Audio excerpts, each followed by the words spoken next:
welcome into Pen Check Sports Network for our Kiski area football kickoff week. It is officially night one of our week series. Today is August 10th, Monday, and we have our first player interview. That'll be coming in just a few minutes. But before we get there, I just have to go over a few little basic things. So first up, I'd like to go over the schedule for the week. So we'll go day by day. So Monday, so tonight, we have our first player interview.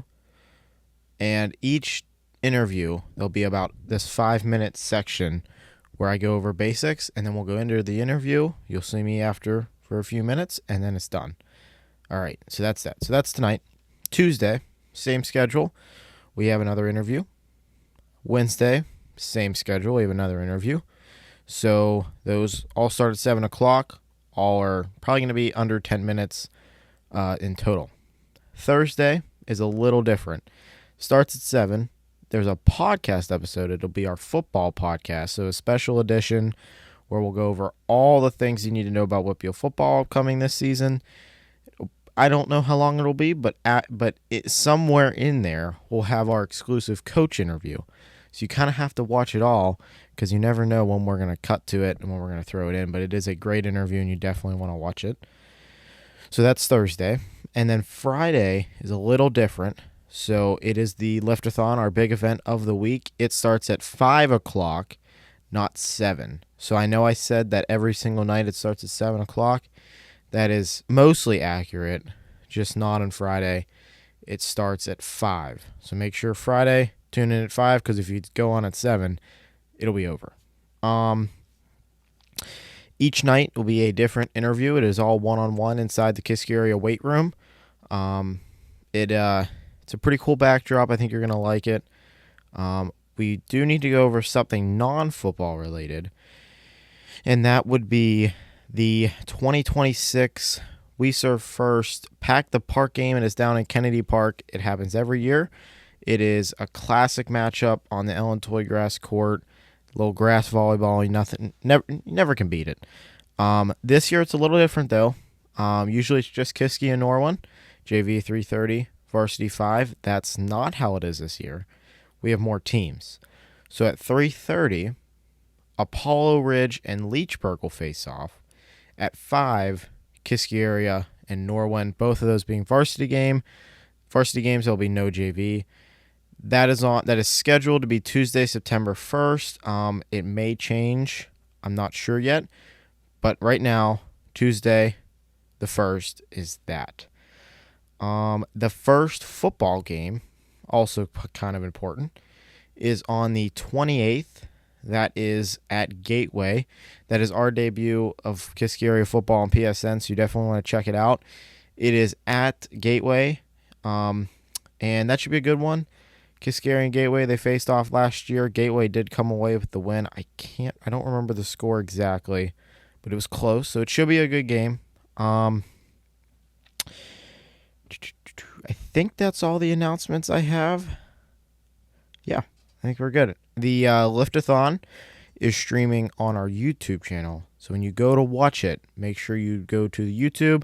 The live stream's already up there. It is scheduled, so if you log in at any time, you can just sit there and wait. And once we hit, the broadcast will start 10 minutes early, so at 4:50. When that time hits, the broadcast will go live, and you'll be live inside the Kiski area weight room, ready to watch some probably about an hour and a half, 2 hours of who can lift the most weights. Again, it's a fundraiser for the team.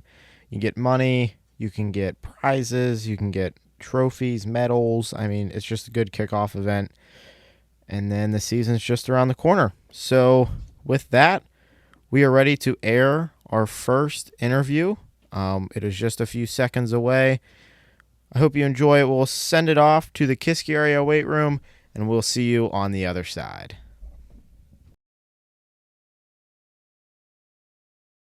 And welcome into the weight room for our night one interview. I'm here with Landon Artman, junior quarterback. Landon, what's something about yourself? I'm going to be playing both sides this year. Nice. All right, so we'll move into question one. Give us a quick recap of last season. How would you describe the way it went? I say it was a rocky start, and we picked it up towards the middle, and we kind of fell out towards the end. But it was a good year overall. We have a lot to improve on. Nice. Looking back at last season, what do you think was the team's biggest accomplishment, and personally, what was yours? I think the biggest accomplishment we had was making playoffs, and I think my biggest accomplishment was having 2 school records, one of them being single-game passing touchdowns and single-season passing yards. Question 3. During this offseason, what have you done to improve your game and help make this team better? I've been in the weight room a lot. I've gotten a lot stronger. I've been on the field, played 7-on-7 a lot, and just been around the guys and helping everyone, supporting everyone, all the above. Nice. Looking back on your first 2 years of Kiski football, how have you grown as a player and as a teammate heading into your junior season? I feel like I've become a better leader, a better person, a better teammate. Skill-wise, I've improved, and that's all, really. So Kiski moves down to Class 4A this season. How do you think that gives this team a better opportunity to compete for a Whitfield championship? I think that there's definitely a difference between 5A and 4A, and I think it gives us a lot better odds in playing at Acrisure, or just better odds at winning the championship. With a new section that includes McKeesport, Indiana, Hampton, and Shaler, how do you feel about the competition? I feel pretty good. I think we can compete and do very well. Which one are you looking forward to the most? Shaler. Any reason why? Playoff loss last year. We know what it is. What do you think is the team's biggest strength heading into the season? I think how we're playing is one, and our biggest strength would be we're just as one unit. Like instead of 11 people, it's really just one. Yeah. What are your personal goals for this season, and what are the team goals? My personal goals, over 2,000 yards, 20 touchdowns, playoff win. And I think the team goals would be Whitfield championship.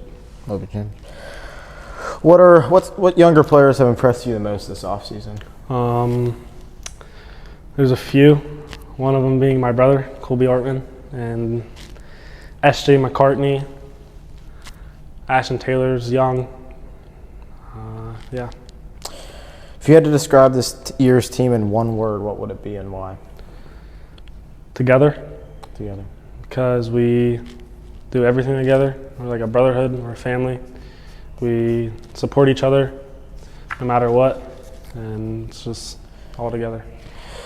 So if you were in control of the entrance music into the stadium on Friday nights, what song would you pick?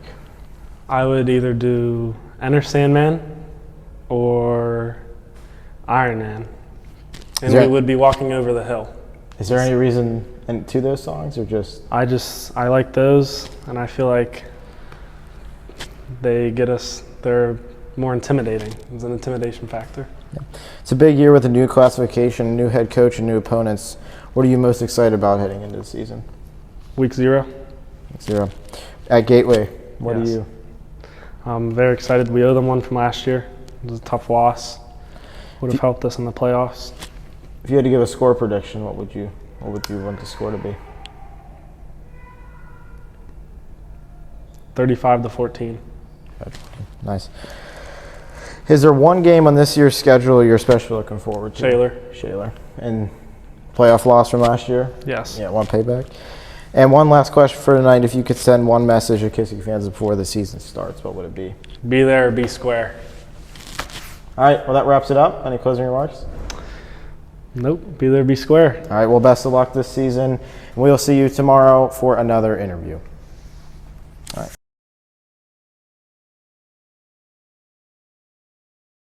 All right, and welcome back. How was it? Did you guys like the interview? Nice little one-on-one with quarterback Landon Artman.